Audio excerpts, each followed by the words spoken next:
Alright guys, how's it going? We have the JFJ Easy Pro here. I've had a lot of people ask me questions in the comment sections on, what works best, your process. So I say using this machine is kind of like cooking. Everybody has their own recipes, right? Everybody has their own formats, their little razzle dazzle. I'm just gonna show you my iteration, okay? So down here, I have a couple of pads, and I'm gonna explain. I do 3 stages here. I have the first one, second one, and the third one. I also have my sanding disc here because my CDs are looking a little bit gnarly. I'll show you in a second here. I don't know if you could really catch that with the light, but here's one DVD here. And this one isn't in too bad of a shape, but it has trouble reading sometimes when I put it in the PlayStation here. So pardon me if I make some stops in between. It's just to get everything situated, make some cuts. I'll edit everything back together. Now we also have these here. These are the original formulas that come with the machine. We have compound number 2 and compound number 1, which is essentially the first step and then the second step for the finishing. I tend to find that these aren't as effective for my taste. They do work, but after many tries, and I do not like that. I like efficiency. I like to be one and done. So I came across one gentleman who used some car polish, some 3M. And this is the stuff I like to use right here, the 3M Perfected series. There's 2 versions. There's the EX and there's the regular. I say both do you fine, but this just happened to be the one that I purchased across Amazon, all 3 bottles. You see here's number 1 as the first stage I will use. Here we go with the second, which will be the machine polish, and the third, ultra fine polish. Now they do sell the smaller size bottles, but I haven't been able really to find them. This was the only one that I found here as the little guy. And here's the part number for that, just in case. You guys could pause the videos if you like to write any of these down. Here's a part number for the giant bottle of number 3. And here's a part number for number 2 here. And here's a part number for number 1. Okay, so I'm gonna make a brief pause here. All right, ladies and gents, I'm back. I'm here. I loaded the disc into the JFJ machine. I recently upgraded to the push button mechanism.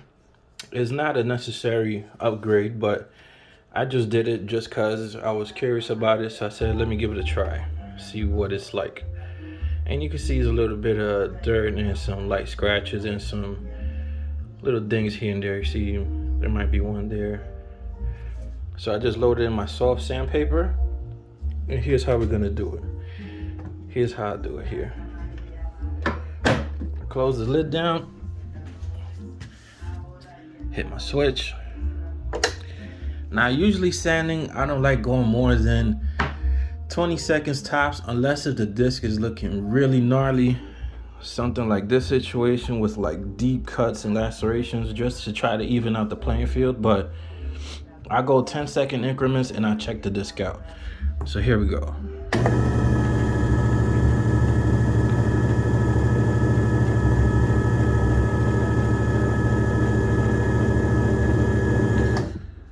Let's see, there was 10 seconds. The machine's not too terribly loud. I don't think it should bother anyone. And this is somewhat what you want to look for, even haze. You see all these little swirl marks here? Don't worry about that. You just want to look to see that you have an even, scuffed up surface. Nice rings all around. That's fine. Try to look for any specific scratches that stand out. Now, if you don't see anything and it's fairly even like this, you could advance to the next stage. If not, you continue with the sanding until you get a nice even sand like this here. But what I like to do is now, I move down to my stage 1. Now to prepare for this stage here, what I will say is the pads, they can be very coarse. So to help with that process, you could sprinkle some water to absorb some moisture, so get it really soft, because they do say, according to the instructions and what I found works too, having a moist pad is great. Not overly saturated, you know, just a couple of sprays, it'll do you justice. Now I'm gonna pause this while I load up the solutions and get everything situated again. I'll be right back. Okay, so I'm here back again. One thing I wanted to bring up, everyone always asks, you know, how much product should you use? I say for the first time using the machine, after a long time's use, this is what I always normally put, about a quarter size. I don't feel, you know, there's a need to put like droplets everywhere, just one dollar like this, and then you're gonna spread somewhat evenly. Place the pad in the machine here. Before I added the solution, I sprayed about 1-2 sprays onto the pad just to get it soft. Now what I like to do is, so none of the product, you know, gets wasted, I just gently press down just to get it to spread and rotate the disc here. Sometimes maybe even rotate the pad just so it could keep getting the compound spread it out somewhat evenly. But I always rotate back here to the starting position. Just lay the disc down.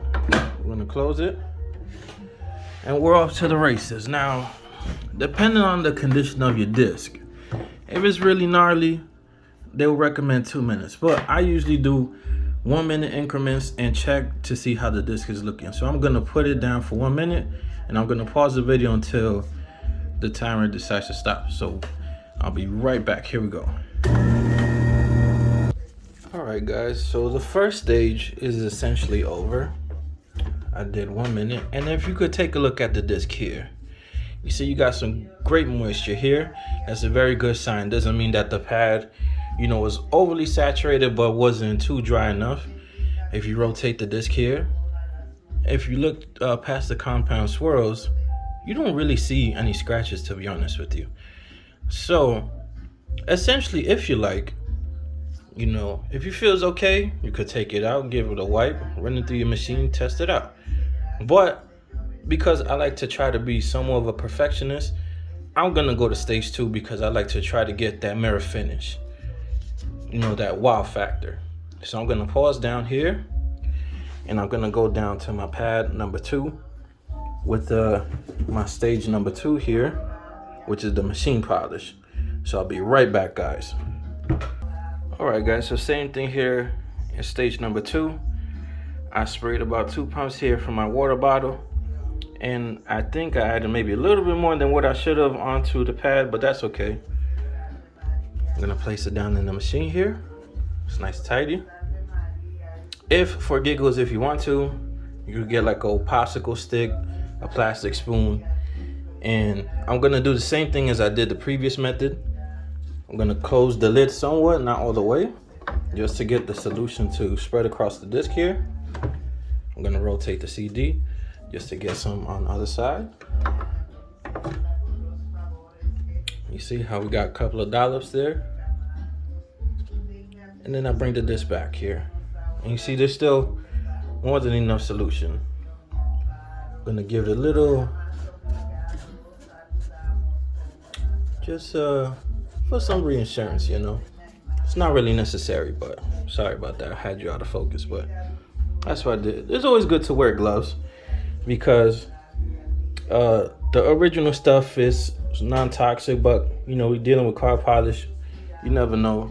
You wouldn't want to touch this, or if you do use it, please wash your hands before and after. All right. And here we go.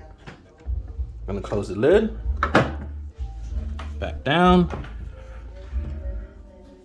I'm gonna do 1 minute just to keep it for consistency's sake, and I'll be right back with you guys once the minute is up. All right, guys, stage 2 is over, and you see we got a little bit more moisture. Granted, there was a little bit more compound on this pad, but take a look at this. This is exactly what you want to see. See that? Nice bunch of swirls, compound, and we're okay. All right. Now I'm gonna remove pad number 2, and we're gonna go for pad number 3. Now pad number 3, let me speak upon for a few. This here when I noticed with the initial JFJ runs, I noticed that the blue compound here, it wasn't as great. And I noticed two things, particularly because the pads, they're a bit rough. So what I did was, I kind of MacGyvered this thing.